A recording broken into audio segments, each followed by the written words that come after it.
My name is Harry, and I'm from London. Meghan Markle here.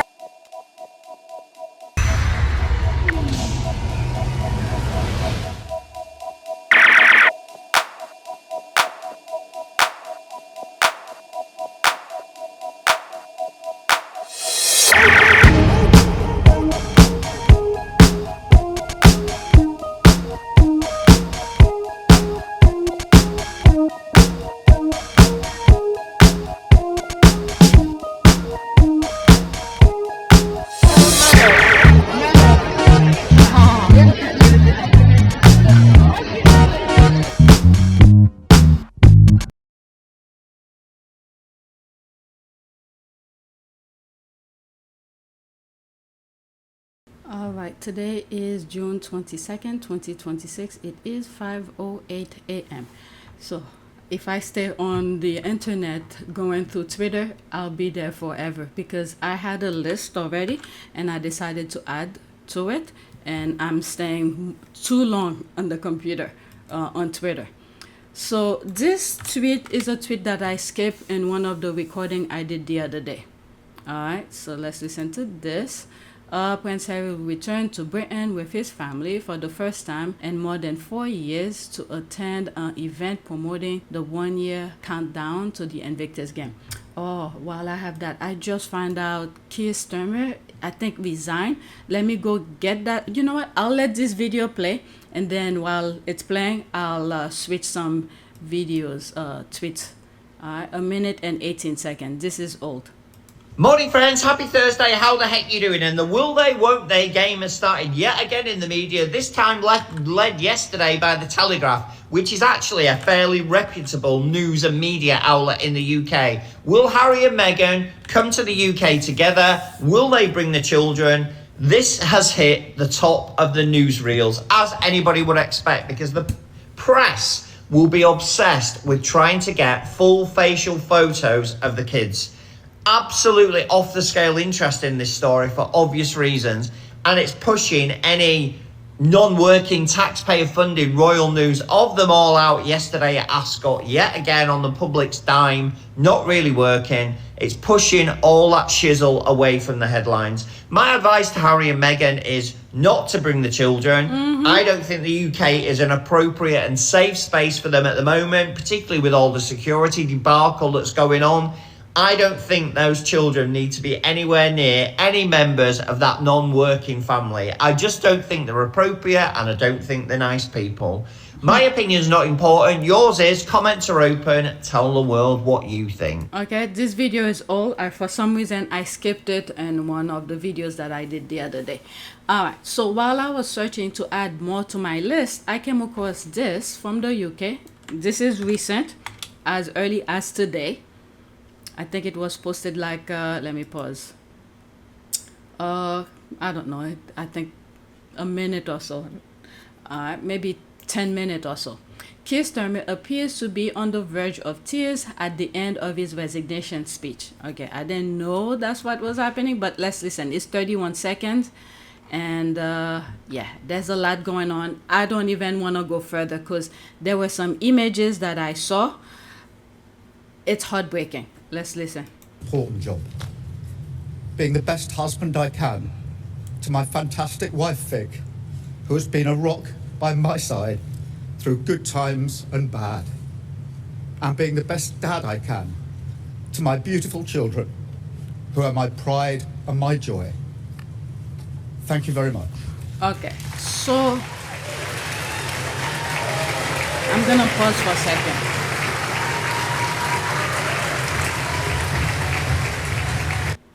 I was trying to see if there was something what led him to resign, because I really have not followed a lot of news, especially since the summer.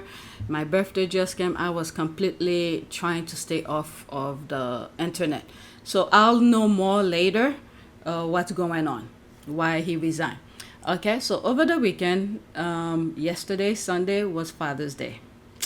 Go on my community board, I posted something. I completely forgot it was Father's Day. Completely. It wasn't even in my periphery. Go on my community board. I posted something. Alright, such a beautiful Father's Day message for Prince Harry. You can just tell that Harry loves everything about being a dad. They're so lucky to have you. We all are. Happy Father's Day to our one and only. Alright, oh my goodness, the kids are so tall. Lili, wow, look at him. Look at Archie, my goodness. Big feet. Okay, any comment? There's a lot of squaddies who posted, a lot of retweet. Absolutely. He looks so relaxed and content. I love Meghan's sweet message to Harry. Me too. Oh my God, I was horrible yesterday.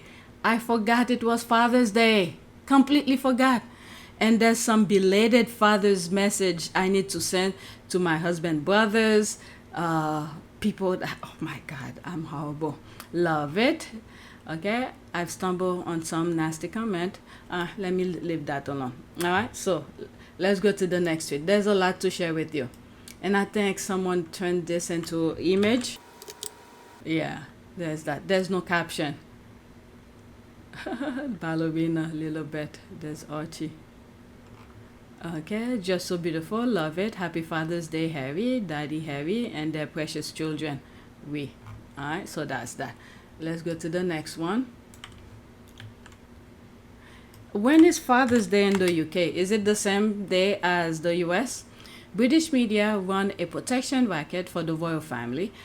ITV News disabled comment on the Wales post, but left comments open on the Sussex one. The message is clear. Protect one family from criticism while inviting it for the other. The double standard is staggering. As of now, still, I don't think Meghan will be gone. That should give a clear message. That alone.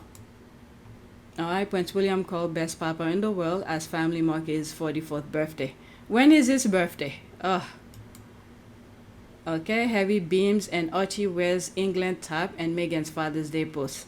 I can't tell if the comments are open or closed from those screenshots. Alright, staggering and shameful. It's been clear from day one. I remember before Harry and Meghan left the UK, Daily Mail comments were either closed or moderate for Will and Kate and left wide open and unmoderated for Harry, especially Meghan. They welcomed the vile comment with glee, then acted shocked when they left. It's disgusting. Exactly, massacred the Sussex family while protecting William Parker Bowles, and the fact he loves and encourages it about his own family is despicable. Let's leave that alone. Next one. It's very sad. Prince Archie's t-shirt is from Zara. It says England FIFA World Cup 2026. Probably already sold out. Here. Okay, just ordered one. England. Just bought it. Alright, so there's all of that. Alright, a lot of squaddies are retweeting it. You could pause and read. I'm trying to be in a hurry because then a few I have to wake up my kids. It's the same image but different caption. Usually when I have time, I will put them, but there's so much more I need to share with you. Alright, Princess Lilibet's backpack is from Women On brand of children accessories Goldbug. This looked like what is it, when my kids were young, when they just started walking. Okay, at this age where Lili is slightly too old for it, but I used to have one like a leash where they could walk but still keep them close by. But this is, I think, is something different.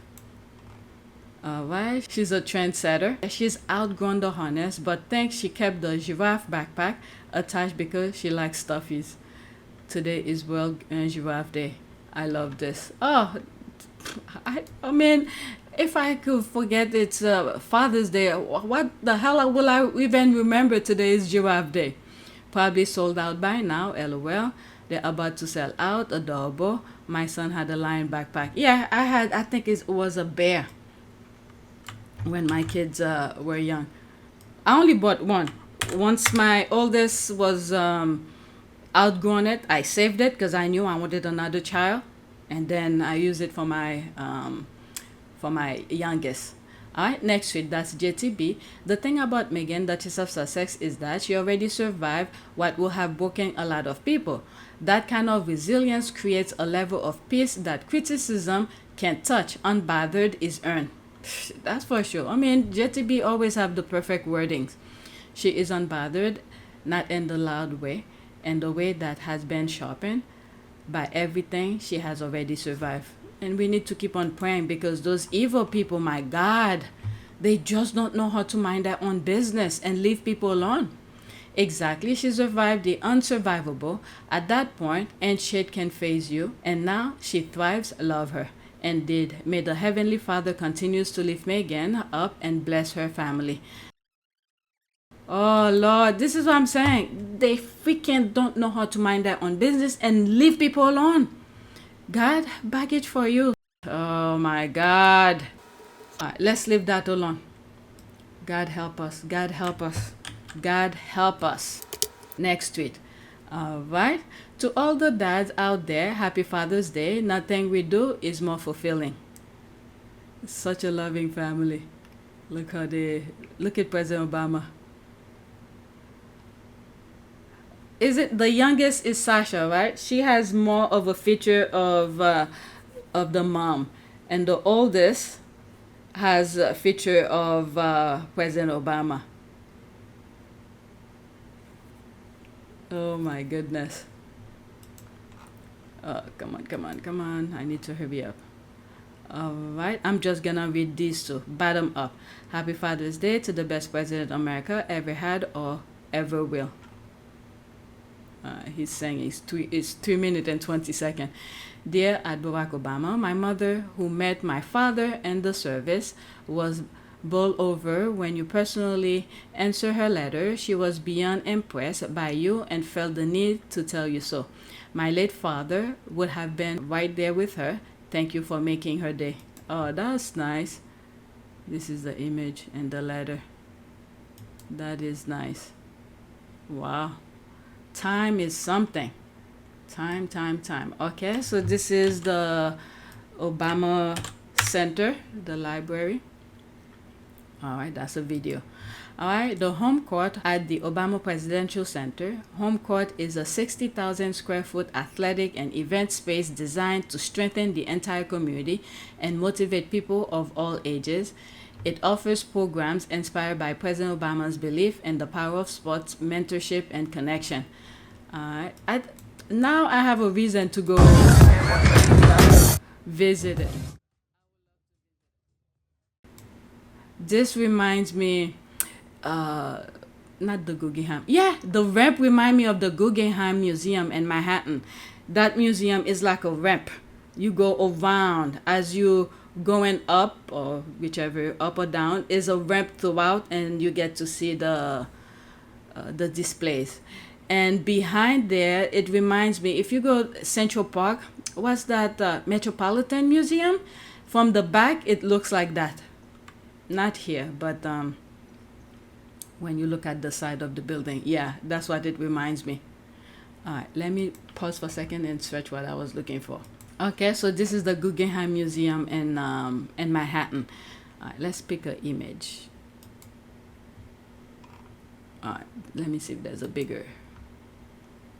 All right, so as you walk around, it's like a ramp throughout, and whatever portrait or whatever they are displaying, it's against the wall, and it's like a, what do you call this?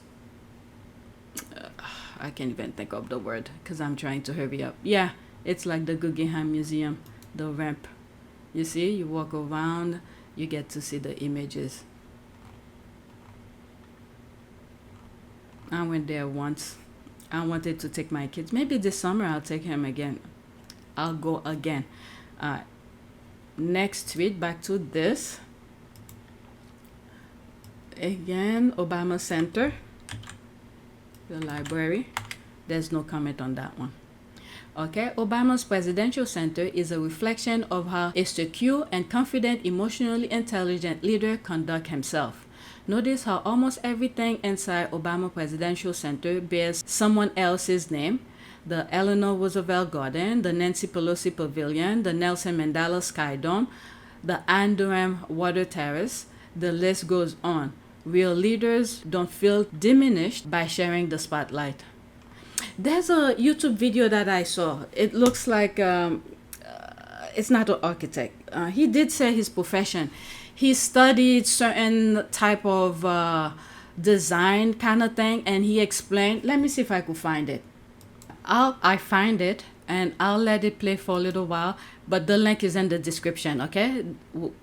I didn't really take any time to really look into the design aspect of it, but when I came across this video, it's a short video, and I thought it was very interesting. Okay. I've seen a lot of comments from people in the last few days saying that they think that the Obama Presidential Center is ugly, that it looks like a big ominous monolith. I have my master's in fine arts and I taught art history at the college level for about 10 years, and I'm going to give you my opinions of this architecture. I went and visited this building and I brought a film camera and took pictures. And my first impression was that it reminds me of brutalist architecture. Brutalism can look very severe. It can look very monolithic. Brutalism has always been a very bold architectural choice, and it is always faced with harsh criticism. But to understand it, we need to talk about the concepts behind it. Brutalism is honest and it is raw. It highlights the function and utility of raw construction material. Okay, so the link is in the description.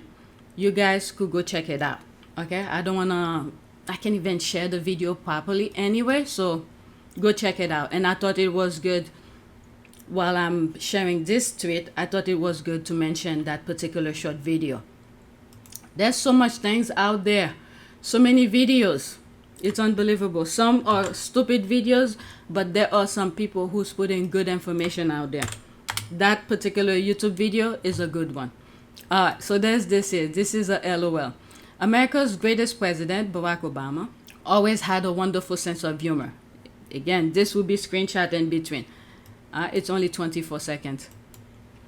Oops, come on. Where's my music? Thank you, Congress, for spending 8 years wishing you could replace me with a Republican. Or, to put it another way, how do you like me now? I thought that was funny. Where's my music? What's gonna happen here? This is, by the way, last night when I was in bed, couple things came to mind. I was thinking about it and I took my phone to record my thought. I probably will share it with you in another video. And also, over the weekend, I took a walk to the park. I have not listened to that particular recording. It was very windy, so I don't know if my voice or if the sound is good, because it was very windy. So it might be annoying to listen to whatever I was thinking of. I went for a walk. The other thing as well is that one of the things we're gonna start seeing, it's very sad, it's very sad, it's very sad.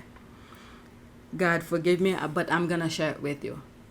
Because I think the plan of those Israel, because they literally come to the United States saying, I've shared that so many times in my videos, different videos, who are their biggest fear or their biggest threat, okay?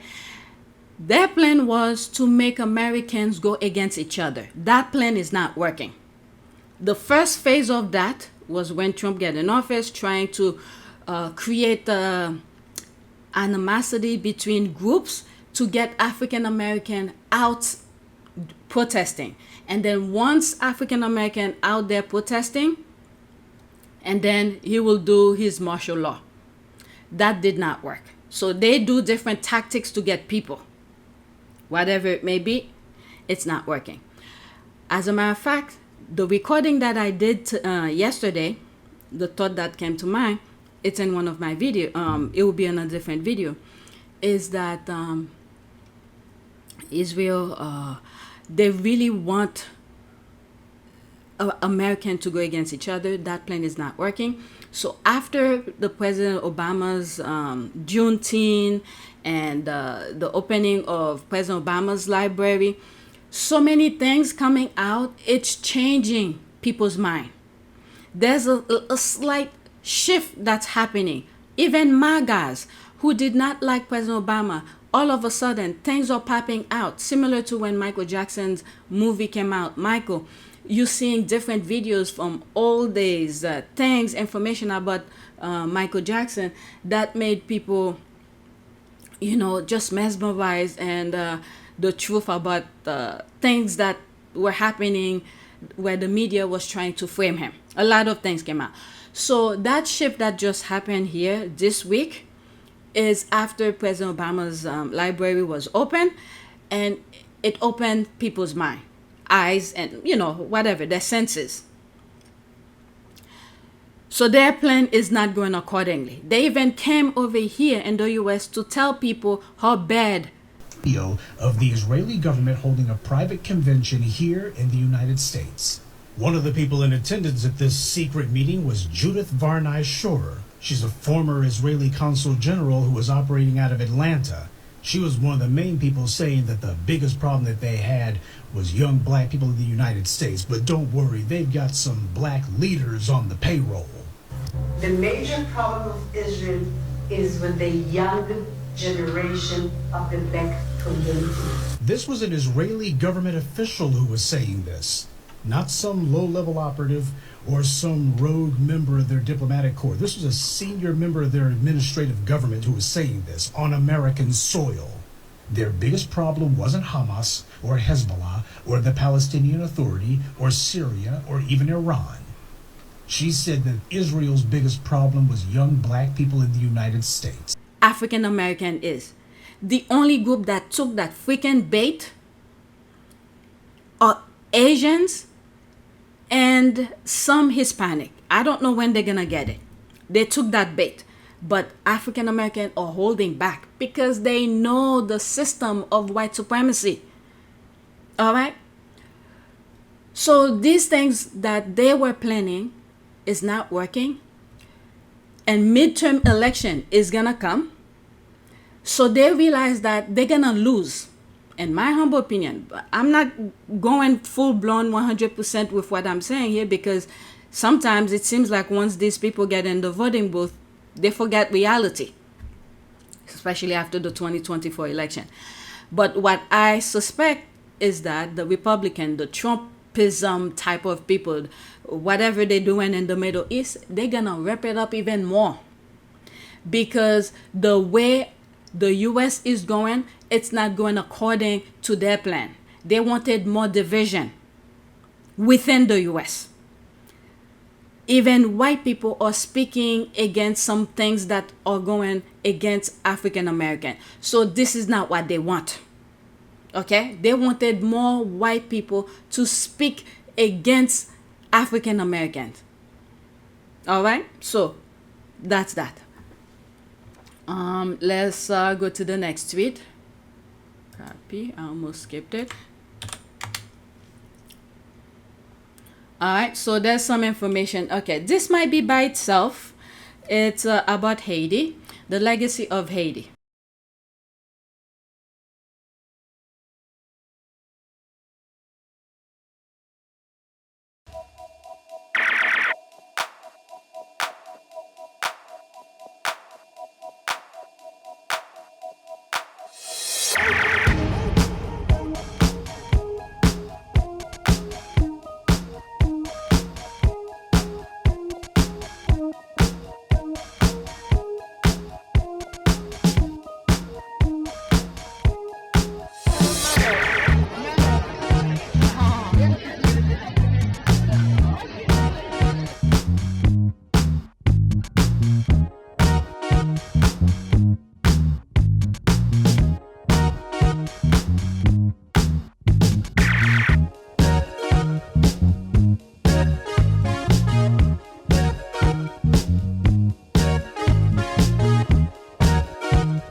Vinaka. It is a great privilege to be with all of you today.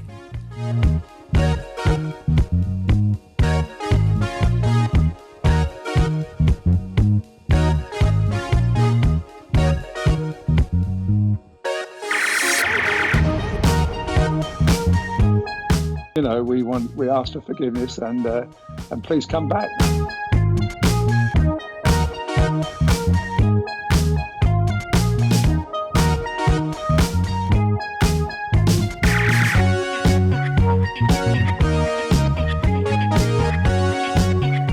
As you saw me find the love and happiness that I'd hoped for all my life.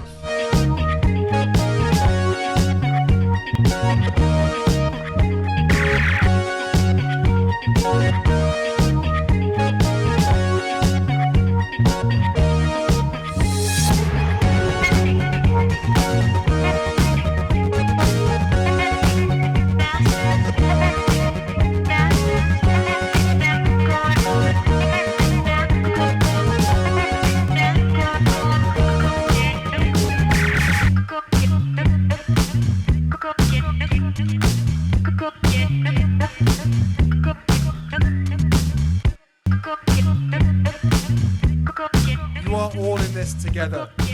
And if I may speak personally, we are all in this together. Because asking for help was one of the best decisions that I ever made. You will be continually amazed how life changes for the better.